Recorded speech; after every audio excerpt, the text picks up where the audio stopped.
Namaskar, I'm Ashok Vyas, and I am delighted to be welcoming Jai Myra.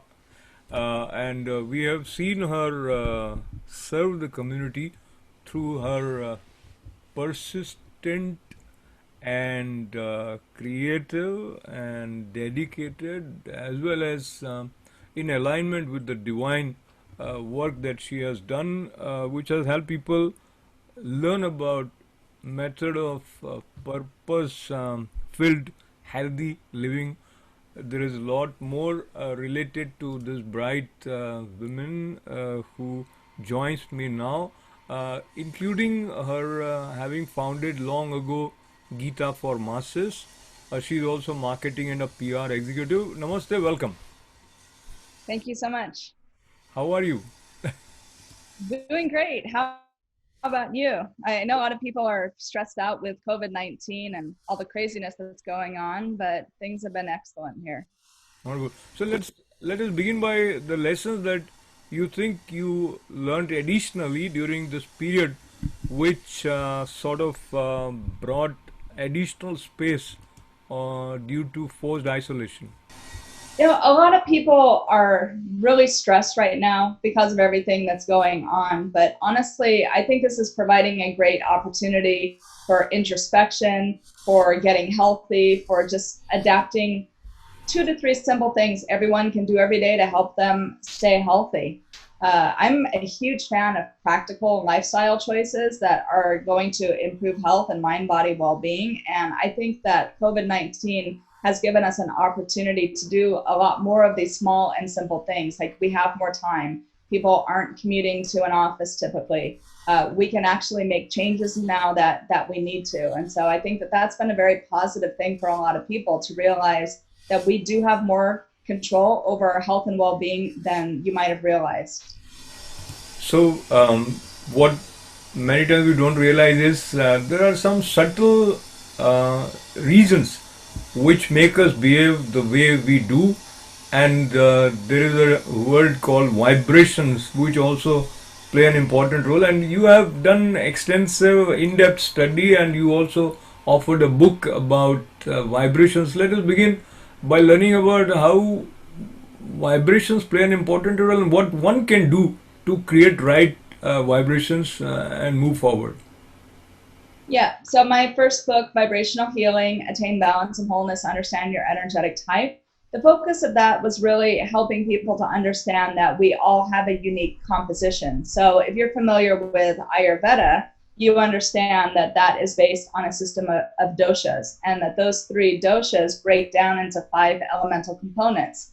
So all of the different elemental attributes that people have lend themselves to your physical body type, to your personality, to your strengths and your weaknesses. So they shape your temperament, they shape the things that you need to do to stay healthy. So when you start to understand your vibrational frequency, your unique elemental and dosha composition, it's very helpful for understanding the things that you need to do and the things that you need to avoid to attain mind, body, and spirit well being.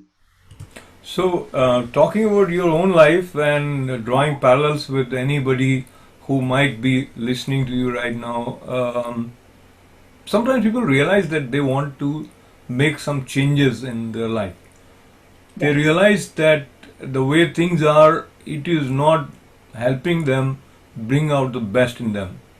So they are somewhere contemplating a kind of transition in life. But very few actually reach to the stage where they collect enough of courage with conviction to take a plunge. So, what determines this stage? Because it results into a total different trajectory of people's lives. Well, I think a lot of people that go through those complete 180-degree shifts are forced into it. That was definitely my experience. I was diagnosed with debilitating fibromyalgia, and for me, that meant that I had to leave my career as a research scientist. I had to declare bankruptcy. My home was foreclosed on. I ended up divorced and separated from my children. So my life was essentially changed within a very short period of time, and I didn't have any control over that. So I was forced to rebuild my life, and I chose to do it in a way that I felt was going to be more in alignment with my purpose and where I wanted to go. So I think that it's very difficult when you've reached something that we call a state of whatever's normal for us. We have some success in life, things are going well. It's really difficult for people to want to rock that boat in order to make a change for something that could be better, because the mind always says, well, this could be better or it could be worse. But usually people are afraid to let go of what they have in pursuit of something better. So that is completely normal. It's difficult to make these huge changes unless you really just go for it and you don't look back. So you didn't look back, and I think. I did not look back. It was painful to look back, terribly painful to look backwards. So I never did. I just kept pushing forward. And as you move forward, there are several stages in your life post that critical phase. Yes. Was Gita a part of your awareness from long time, or it was this transition which brought you closer to Gita? It was before the transition, but I would say that it definitely played a role in the transition and speeding everything up. So what it did for me was really open my eyes and wake up a piece of myself that let me realize that you can live your life in complete accordance with truth and harmony and well-being and integrity in everything that you do and be super successful doing it. It was really strange, but I kind of asked myself those questions because I found myself in a career as a research scientist. I wanted to find cures for horrible diseases, which is, most people would say that's a good thing, right? But when you work in research, you're forced to do animal testing, which a lot of people would say that's not a very good thing. And I really did not like testing on animals. That was a huge conflict, internal conflict for me. So I found myself asking a lot of questions like, can I really do everything that I want to do and be completely in alignment with what I believe to be true? Or do you always have to compromise somewhere along the way to reach an end goal? And so when I started studying the Gita, it made me realize, like, it just woke up something instantly that said, yes, you can be completely 100% in alignment with whatever you fully believe, and you don't ever have to compromise on that and be successful. So that's what inspired a change for me. That's why I left my career behind as a scientist to find another way to fulfill my mission and my purpose towards helping people cultivate physical, mental, and emotional health. You found your purpose, and staying with your understanding of Bhagwad Gita, was it your own reading, or did you also heard someone explain Bhagwad Gita? That is question number one. And as per your perception, what is the core teaching of Bhagwad Gita which you found was totally applicable to any setting and your setting specifically? So yes, I did study with a guru and took initiation. That guru is not very publicly well known, so I don't care to drop names about that.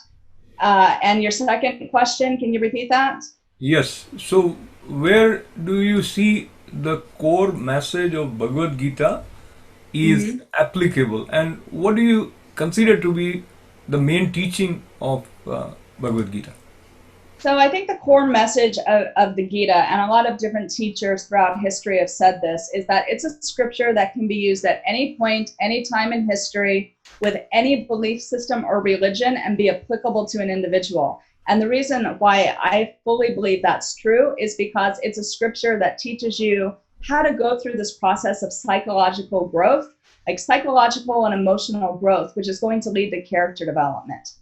We all need to walk this hero's journey in life if you want to be successful. If you want to learn how to really face your fears and move through them so that you no longer have fears, so that you overcome these things, so that you can learn to be successful, there's similar things that every single person has to go through. We all just get unique situations and circumstances as part of our lesson in order to do that. But it's all universally the same.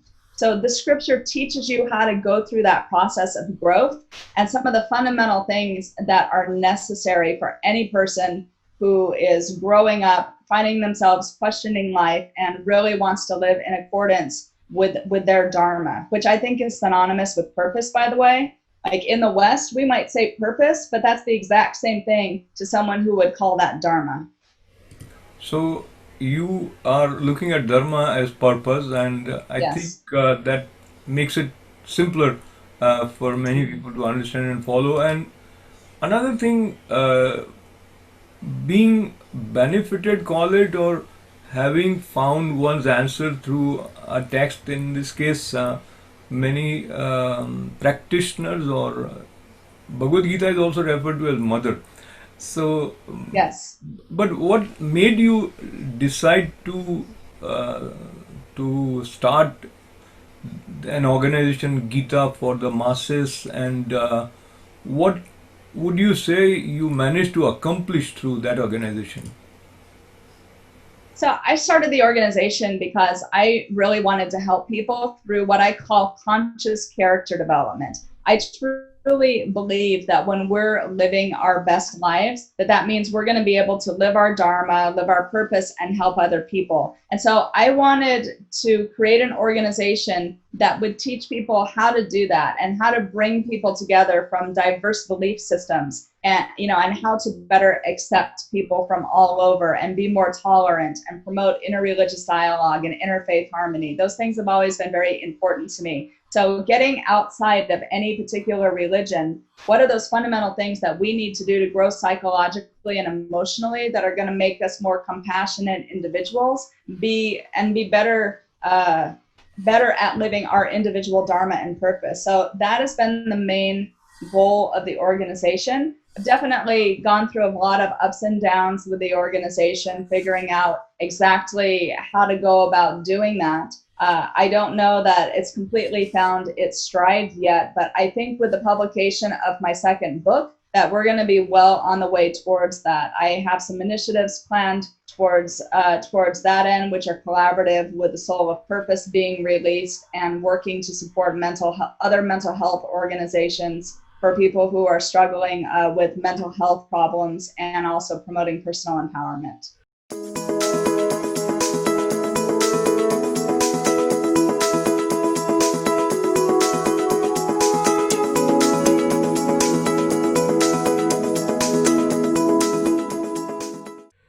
So you set some goals, and I recollect those days when you were setting your goals and then you achieved them. So this journey of being successful in realizing what you set out to do, be it writing a book, be it being a part of the national television, be a TED talk speaker. How was that journey? And if you care to share the hiccups on the way, and once you realize it. So honestly, a hiccup on my journey was starting my nonprofit before I built a brand for myself, because I always thought people wanted to get to know a message or a cause. I learned very quickly that people would rather have a face to the message and understand and know the person behind the cause.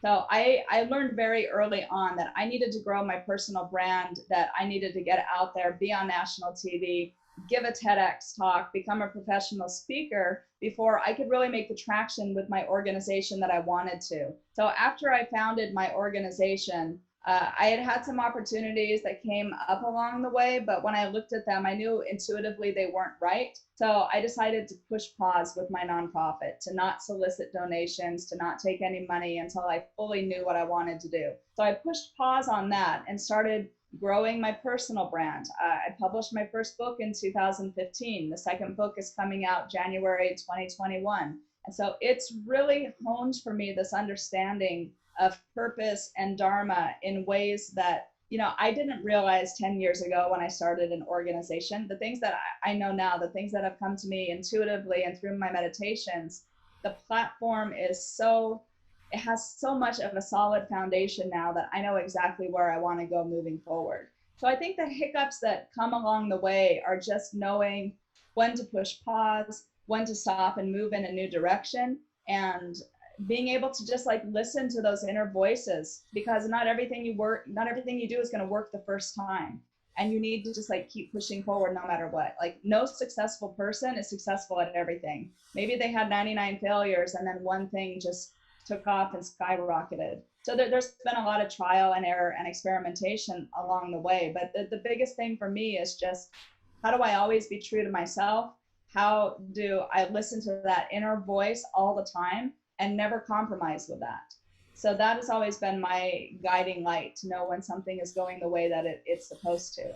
And I knew like I needed to start getting mainstream media coverage. That was very, very important. So I continued to do that with my company, with my business and marketing and public relations. I learned how to do this for entrepreneurs and individuals as opposed to at a company level. There was a lot of trial and error in that process, but it's all been very worthwhile. And it's enabled me to help a lot of other amazing authors and entrepreneurs out there who want to get their voices into the world. So I see it as a win-win.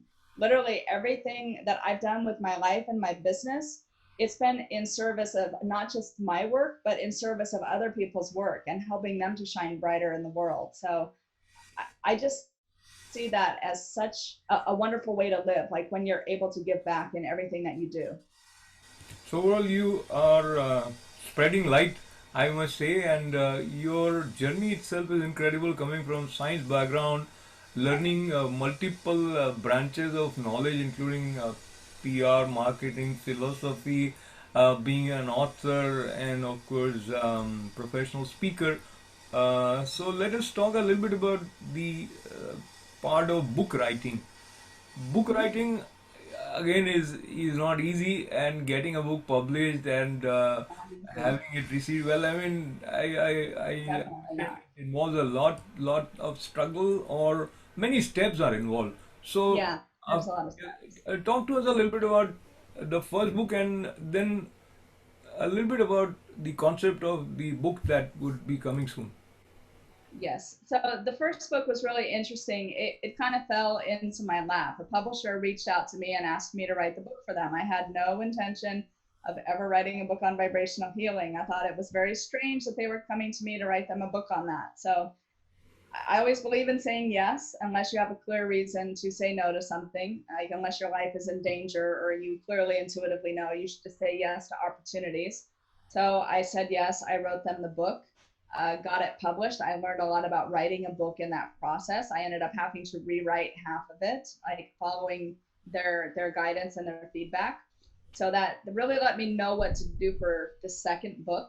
This one was different. I had to really work at getting this one published. I had to write a full blown book proposal. I had to find a literary agent. I had to submit it to a bunch of different publishers. I had to get their feedback and decide what to do with that. And then eventually decide on the publisher that I chose to go with. So seeing all parts of the process has been very good for me. I feel like the more effort that you put into something, the more that you're going to appreciate the results that come out of it. And what is the content or the message with which you are reaching your readers in the second book? So the second book is called The Soul of Purpose, and what it's really looking at is these very strong and powerful intersections between purpose, spirituality, and health. So one of the things that I realized when I was working on this book was I didn't know how to heal myself when I had fibromyalgia, but I magically over time found myself healed from the disease. Like I have no trace of fibromyalgia at all. And this was all due to natural healing modalities. And what I realized was I didn't know what I was doing. So I didn't start by trying to improve my health. I started by trying to live my purpose. And that really took me on this whole other journey. And then I gave my TEDx talk on the topic of how purpose is connected to health. There's a lot of scientific data and validation behind this now about how living your purpose boosts your immune system. It helps to balance hormone regulation. It does all of these good things for the body. It keeps your microbiome and your intestinal flora alive and healthy, which we know affects mental and emotional health.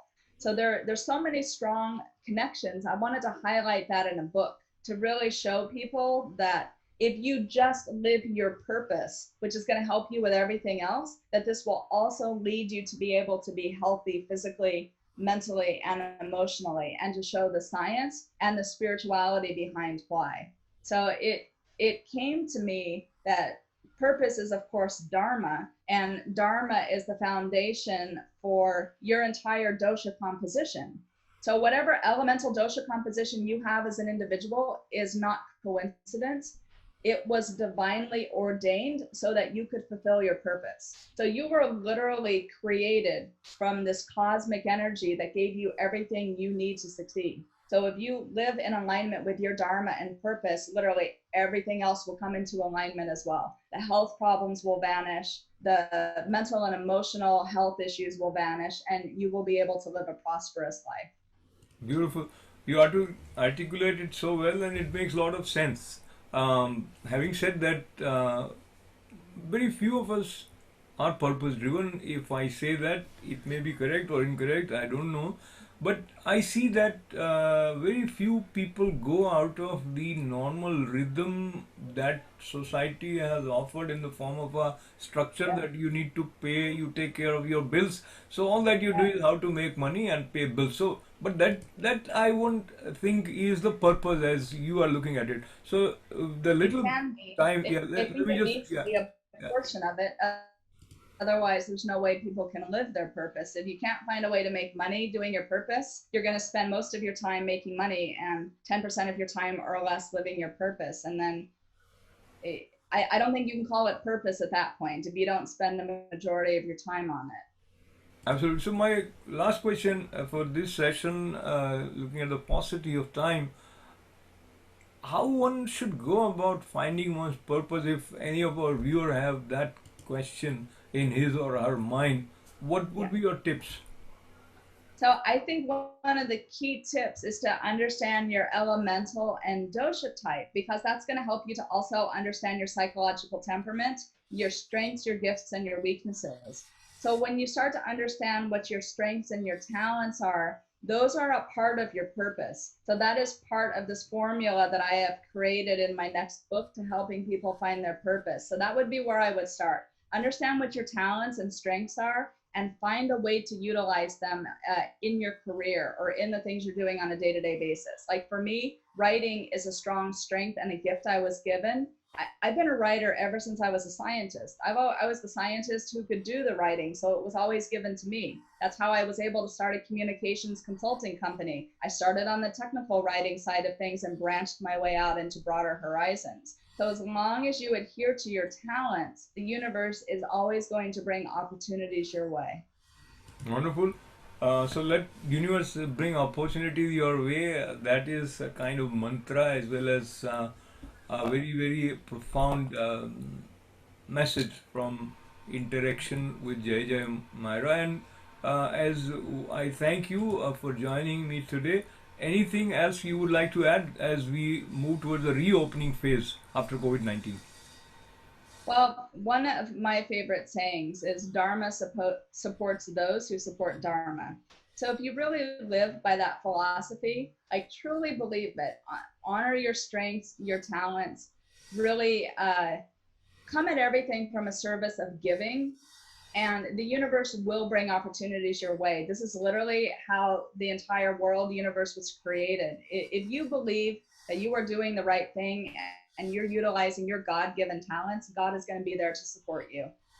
Wonderful. So that assurance, or uh, I should say, lesson that has come from our own experience is being shared, and this I would say is empowering somewhere, Myra, because if you work with positive mindset and you do not work from sort of holding back approach, give what you have, because either way it is going to go away, so you better share, enjoy while Absolutely. sharing. So I appreciate that, and once again thanking author, speaker, and whatnot, PR, marketing, but most important, someone who has been a sincere student of life, and he is also driven by compassion to have come up with an organization like Gita for the masses, and then she realized what would be the best way to go about doing what she wanted to do, and she put that learning into practice. So congratulations once again. We look Thank forward to you. your next book.